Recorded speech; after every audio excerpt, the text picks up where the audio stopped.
હું 30 વર્ષની વિધવા ડૉક્ટર હતી. મારા પતિના મૃત્યુ પછી હું એકલી રાત વિતાવતી હતી.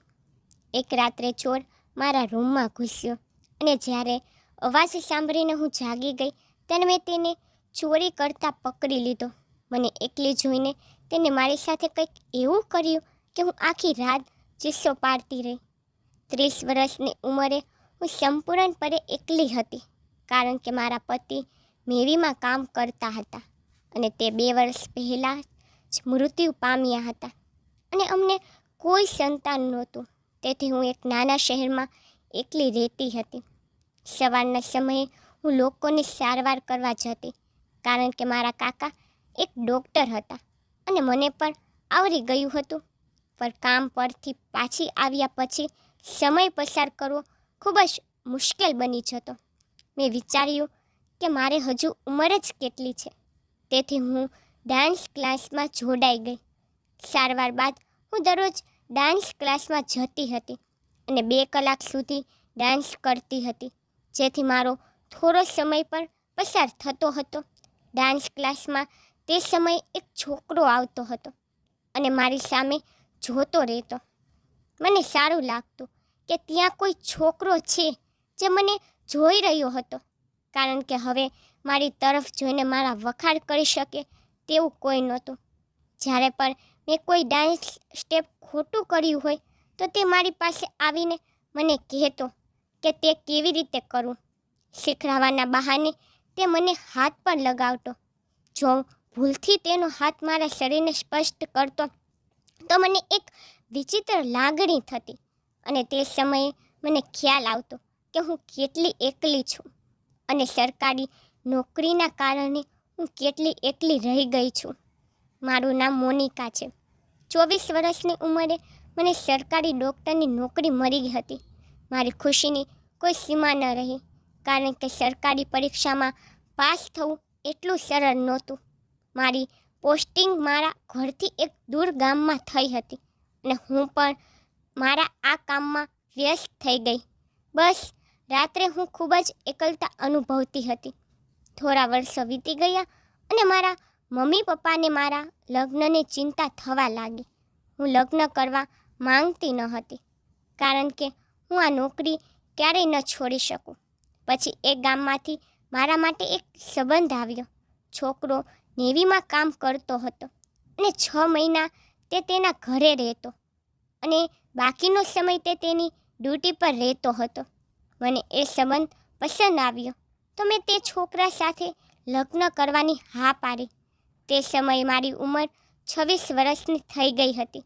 સાસરિયામાં મારા પતિ સિવાય મારા સાસુ સસરા અને એક કુંવારો દેવર પર રહેતો હતો.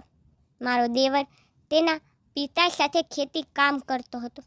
મારા પતિ તેમના કામના પૈસા અમને મોકલતા હતા. વર્ષના 4 મહિના તે ઘરે સમય વિતાવતા હતા. લગ્ન પછી તે 1 મહિના સુધી મારી સાથે રહ્યા, પણ પછી તેને ડ્યુટી જોઈન કરવાની હતી, એટલે તે ચાલ્યા ગયા. મને તેમની યાદ આવતી અને રાત્રે મારા પતિ માટે તડપતી રહેતી. હું તેની સાથે ફોન પર જ વાત કરી શકતી હતી. મારો દેવર ક્યારેક મારા રૂમમાં આવીને મારી સાથે વાત કરી લેતો.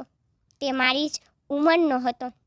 ધીમે ધીમે હું મારા દેવરને પસંદ કરવા લાગી, કારણ કે તે મને મારા પતિ કરતાં વધુ સમય આપતો હતો અને તે હંમેશા મને હસાવતો હતો.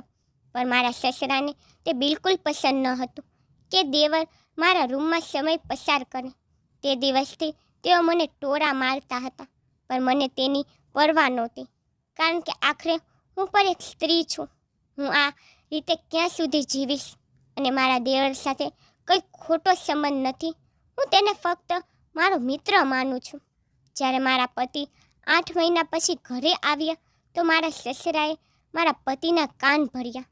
શું ખબર તેમણે શું ઉલટું સીધું કહ્યું. તેના કારણે મારા પતિ મારા પર પ્રહાર કરવા લાગ્યા. મેં કહ્યું, તમે તો ચાલ્યા જાઓ છો એટલે હું અંકિત સાથે વાત કરી લઉં છું, પણ અમારી વચ્ચે એવું કંઈ નથી. પરંતુ મારા પતિએ તેની માતા અને પિતા સાથે મળીને દેવરના લગ્ન કરાવી દીધા. મારો દેવર હવે તેની પત્ની સાથે સમય પસાર કરવા લાગ્યો હું ફરીથી એકલી થઈ ગઈ. મેં કેટલાક બાળકોને ડાન્સ શીખવાડવાનું શરૂ કર્યું, જેનાથી મારો સમય પસાર થતો હતો. અને જેટલો પણ મને સમય મળતો ત્યારે હું મારા પતિ સાથે ફોન પર વાત કરતી હતી. મારા લગ્નને 7 વર્ષ થઈ ગયા હતા, પરંતુ હું ગર્ભવતી થઈ શકી ન હતી. અને છેલ્લા 7 વર્ષોમાં મેં એટલા બધા ટોળા સાંભળ્યા કે મારી આંખોમાં આંસુ આવી જતા. મારી દેવરાનીને 3 બાળકો થઈ ગયા હતા, પરંતુ મારો ખોરો હજુ ખાલી હતો. મારા સસરા મને વાતો સંભળાવીને એક પણ તક છોડતા ન હતા. તે કહેતા, આટલી ભણેલી વહુ છે, આટલા વર્ષો લગ્નને થઈ ગયા છે, અને સંતાન રાખવું પણ તે જરૂરી નથી સમજતા, કારણ કે કામ છોડીને ઘરે જ રહેવું ન પડે. મારી દેવરાણી પણ મારા પર ખૂબ જ ગુસ્સો કરતી. એક દિવસ મેવીવાળા અમારા ઘરે આવ્યા અને સાથે મારા પતિના મૃત શરીરને પણ લઈ આવ્યા. મારા પતિના શોકમાંથી હજુ હું બહાર આવી પણ ન હતી. તે પહેલાં જ મારા સાસરિયાઓએ મને ઘરની બહાર કાઢી મૂકી. મારી દેવરાની પહેલાંથી જ મારી ઈર્ષા કરતી હતી, કારણ કે હું મારા દેવર સાથે લગ્ન પહેલાં ખૂબ મૈત્રીપૂર્ણ બની ગઈ હતી. તેથી દેવરાનીને સાસુને કહ્યું હતું કે જો આ વિધવા સ્ત્રી ઘરમાં રહેશે તો હું ઘર છોડીને જાઉં છું. બીજું મારા સાસુ અને સસરાએ પૂરું કર્યું. મારા દેવરે મારો સાથ આપ્યો તો હતો, પણ તેમ છતાં તે કંઈ બોલી શક્યો નહીં. એ પછી હું એ ગામ બદલીને એક નાના શહેરમાં આવી ગઈ હતી અને 6 મહિનાથી એકલી રહું છું. આ કારણોસર મેં ડાન્સ ક્લાસ જોઈન કર્યું, જેથી બીજા લોકોની જાણ પહેચાન વધતી રહે. તે દિવસો દરમિયાન થોડા દિવસો માટે મારી જગ્યાએ એક ડૉક્ટર આવી ગયો, કારણ કે મારો વિભાગ અલગ અલગ કામનો હતો. દવા જોઈને દવા આપવાનું કામ થઈ ગયું હતું. તેના કારણે મેં મારી જગ્યાએ એક છોકરીને કામ શીખવાડીને રાખી હતી. તેથી મેં વિચાર્યું કે મારે મારા ભાઈ અને ભાભી પાસે જવું જોઈએ. તે દિવસો દરમિયાન મારા માતા પિતા મૃત્યુ પામ્યા હતા. હવે માત્ર મારો ભાઈ રહ્યો હતો, જે મારાથી 3 વર્ષ મોટો હતો. જ્યારે હું બસમાં ગઈ તો લાંબા સમયની મુસાફરી હતી અને મને ખબર નહીં કે હું શા માટે નર્વસ અનુભવી રહી હતી. એક 35 વર્ષનો માણસ મારી બાજુમાં આવીને બેસી ગયો. તે વારંવાર મારી સામે જોઈ રહ્યો હતો. મારું પીવાનું પાણી પૂરું થઈ ગયું હતું, એટલે મેં તેને બસ સ્ટોપે ભરવાનું વિચાર્યું. પણ જ્યારે બસ સ્ટોપ આવ્યું ત્યારે તેને મારા હાથમાંથી બોટલ લઈને કહ્યું, આપ મને, હું ભરી આવીશ. અને તે ઝડપથી ચાલ્યો ગયો. હું તેની હરકતથી ગભરાઈ ગઈ. મને લાગ્યું કે શું આ માણસ ચોર તો નથી ને? પરંતુ બસ નીકળે તે પહેલાં તે મારી પાસે આવી ગયો અને મને પાણીની બોટલ આપી અને તેની સાથે ખાવા માટે પણ કંઈક લાવ્યો હતો. મને કોઈ અજાણી વ્યક્તિ પાસેથી ખાવાનું મન ન હતું, પરંતુ તે પણ ખાઈ રહ્યો હતો, તેથી હું પણ હિંમત મેળવીને ખાવા લાગી. મને ખૂબ ભૂખ લાગી હતી. હું ઘરેથી લાવી તો હતી. તે નાસ્તો પણ પૂરો થઈ ગયો હતો. જ્યારે રાત્રે સૂવાનો સમય થયો ત્યારે મારે ઉપરની બર્થ પર સૂવું પડ્યું, કારણ કે તે માણસે કહ્યું, મેડમ, મારી નીચેની સીટ છે, તેથી તમે તેના પર સૂઈ જાઓ. હું ઉપરના માળે સૂઈ જઈશ. શા માટે આ અજાણ્યા વ્યક્તિ મારી આટલી મદદ કરી રહ્યો હતો મને ખબર નહીં, પણ તેની સામે જોઈને મને એમ લાગ્યું કે મને પણ જીવવા માટે થોડો સહારો મળી જાય.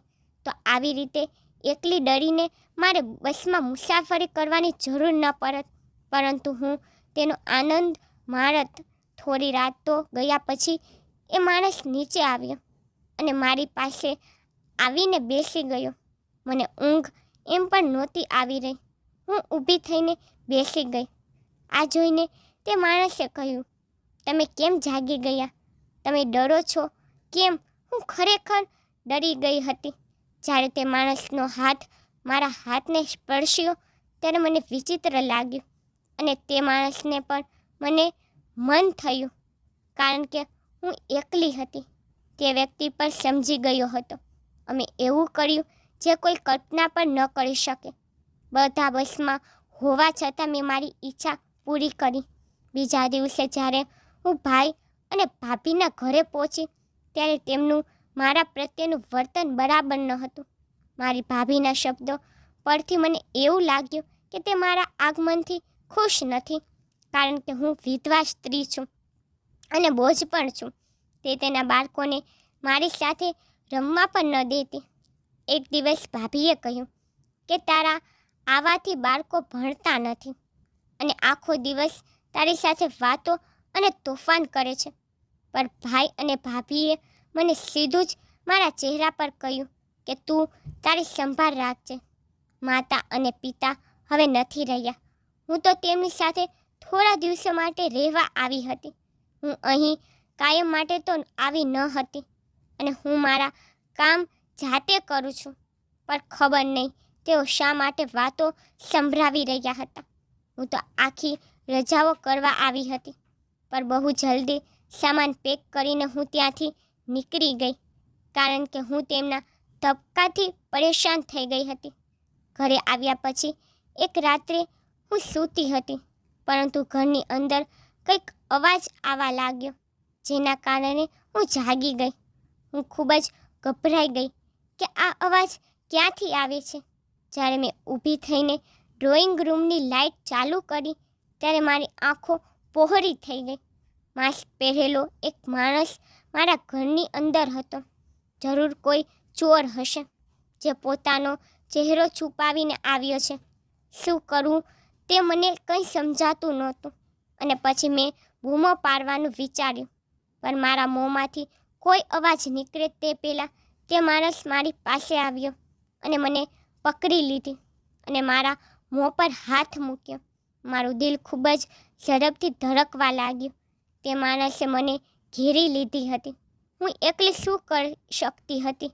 તે થોડીવાર ચૂપચાપ ઊભો રહ્યો.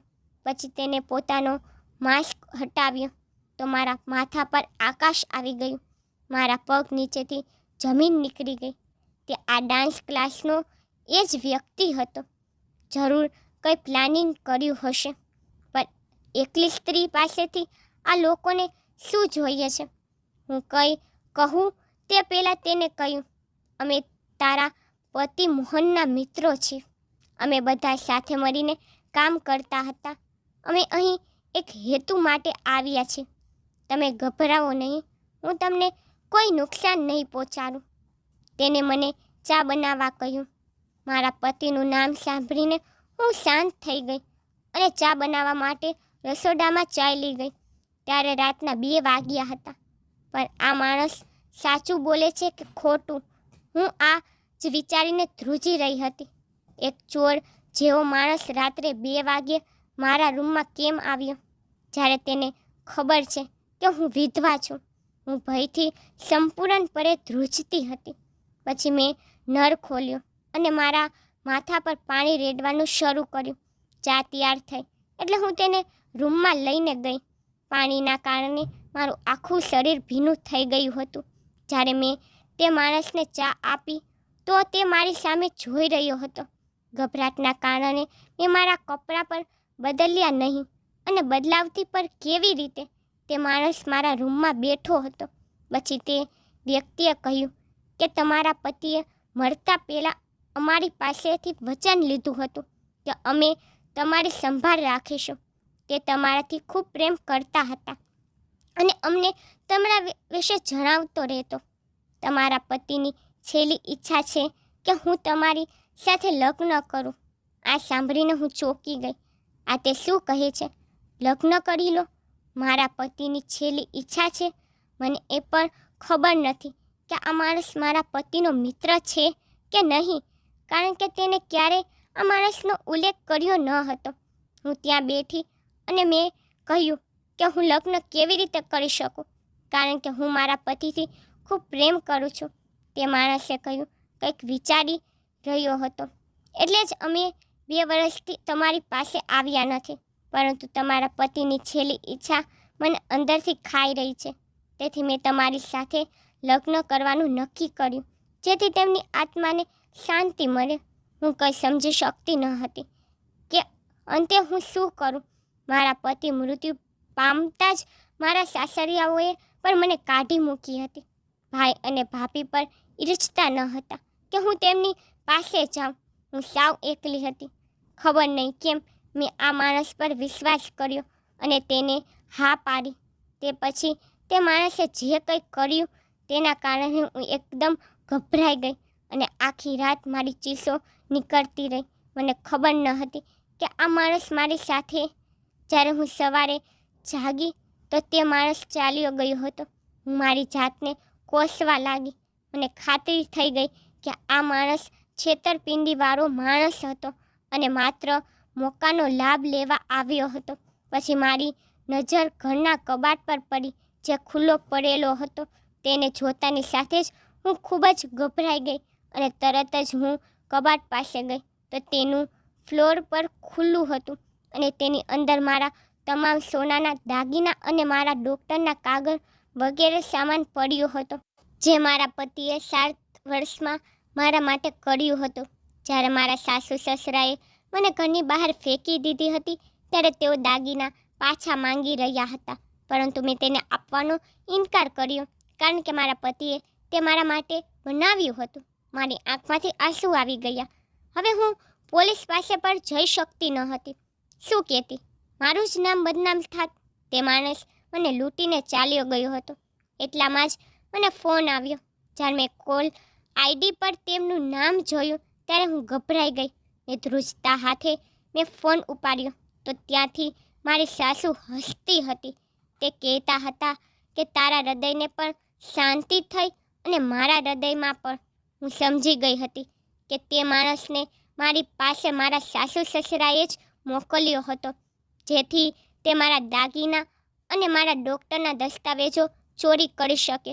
એવું લાગતું હતું કે મારા સાથે કોઈ મજાક કરવામાં આવ્યું હતું, પરંતુ લગભગ 3 મહિના પછી કોઈએ મારા દરવાજાની ડોરબેલ વગાડી. જ્યારે મેં દરવાજો ખોલ્યો ત્યારે સામે મારો દેવર ઊભો હતો.